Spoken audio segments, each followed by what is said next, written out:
వనపర్తి పట్టణంలోని కాంగ్రెస్ పార్టీ బలపరిచిన 25వ వార్డు స్వతంత్ర అభ్యర్థి కదిరే రాములు ఫుట్బాల్ గుర్తుకు ఓటు వేయాలని ఇంటింటి ప్రచారంలో పాల్గొన్న రాష్ట్ర ప్రణాళిక సంఘం ఉపాధ్యక్షులు జిల్లెల చిన్నారెడ్డి. తప్పిదంతో బీఫామ్ ఇచ్చినా కూడా సరైన సమయంలో దాన్ని అందజేయకపోవడం వల్ల ఇవాళ ఇండిపెండెంట్ గుర్తుగా ఫుట్బాల్ గుర్తు ఇచ్చినారు. అందుకనే ఇల్లు తిరిగినప్పుడు కూడా కాంగ్రెస్ పార్టీ బలపరిచిన ఫుట్బాల్ గుర్తు అనే మాటనే చెప్తున్నాను తప్ప వేరే కాదనేటువంటి మాట కూడా నేను సవనిగా మనం చేస్తున్నాను. అలాంటి సందర్భంగా ఇంకా ఇప్పుడు 2 అవుతా ఉంది, దాదాపుగా 5 గంటల్లో ప్రచారం పూర్తి అవుతుంది. రేపు విరామం, ఎల్లుండి పొద్దున 7 గంటలకే మన పోలింగ్ మొదలవుతుంది. ఇప్పుడు మనకు పాలిటెక్నిక్ కాలేజ్ దగ్గర ఒక గొప్ప మొత్తం పట్టణానికి సంబంధించిన సభ కూడా పెట్టినారు. అందుకని నేను కూడా ఎక్కువ సమయం తీసుకోకుండా ఈరోజు సంబాని చంద్రశేఖర్ గారు ఈ రాష్ట్రంలోనే ఒక నిజాయితీ పరుడుగా గుర్తింపు పొందినటువంటి నాయకుడు, చాలా సమర్థత ఉండేటువంటి నాయకుడిగా, వారికి ఏ పోర్ట్ఫోలియో ఇచ్చినా చాలా చక్కగా నడిపించాలనేటువంటి మాట ఉండేటువంటి నాయకుడిగా, ఒక దళిత వర్గం నుంచి వచ్చినటువంటి నాయకుడిగా వారికి గొప్ప పేరుంది. ఖమ్మం జిల్లా వాసి, ఖమ్మం జిల్లాలో ఆ రోజు వెంగళరావు గారు ముఖ్యమంత్రిగా ఉండే. వెంగళరావు గారు అంటేనే హడలు చాలా మందికి. అలాంటి వెంగళరావు గారు ముఖ్యమంత్రిగా ఉన్నప్పుడు కూడా వారితో తలబడి నిలబడినటువంటి నాయకుడు సంబాని గారు అనేటువంటి మాట కూడా నేను సవినిగా మనం చేస్తున్నాను.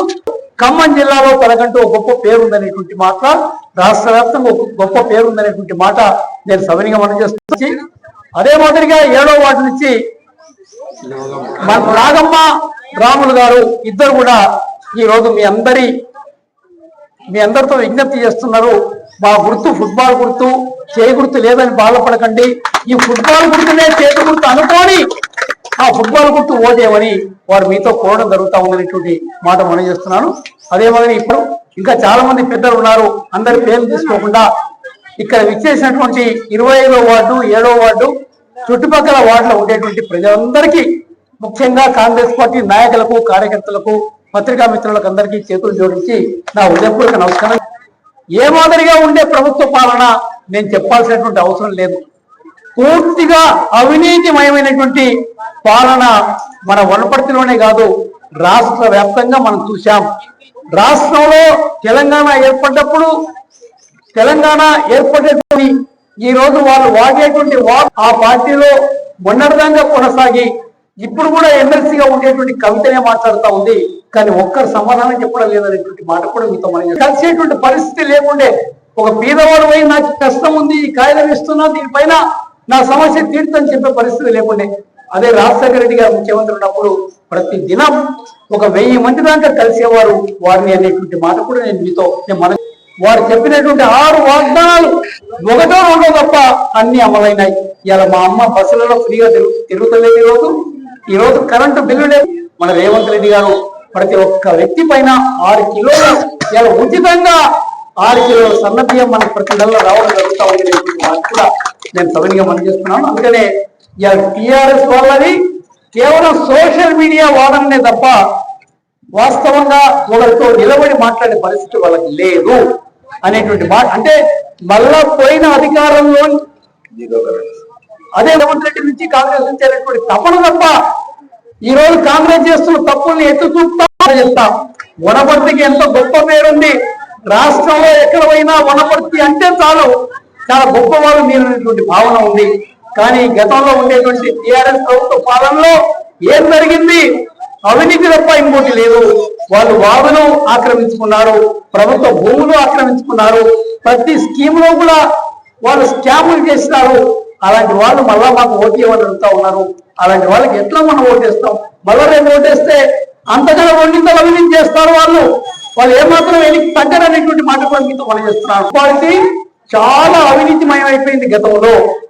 ఆ టీఆర్ఎస్ ప్రభుత్వం ఉండేటప్పుడు మళ్ళా దీన్ని ప్రక్షాళన చేసి మంచి వాళ్ళని మనం చైర్మన్ చేసుకొని మంచి కౌన్సిలర్స్ ఎన్నుకొని మన పరిపాలన సక్రమంగా చేయాలంటే కాంగ్రెస్ పార్టీ జెండా మన వనపర్తి మున్సిపాలిటీ పైన ఎగరాలి అనేటువంటి మాట నేను మనం చేస్తున్నాను.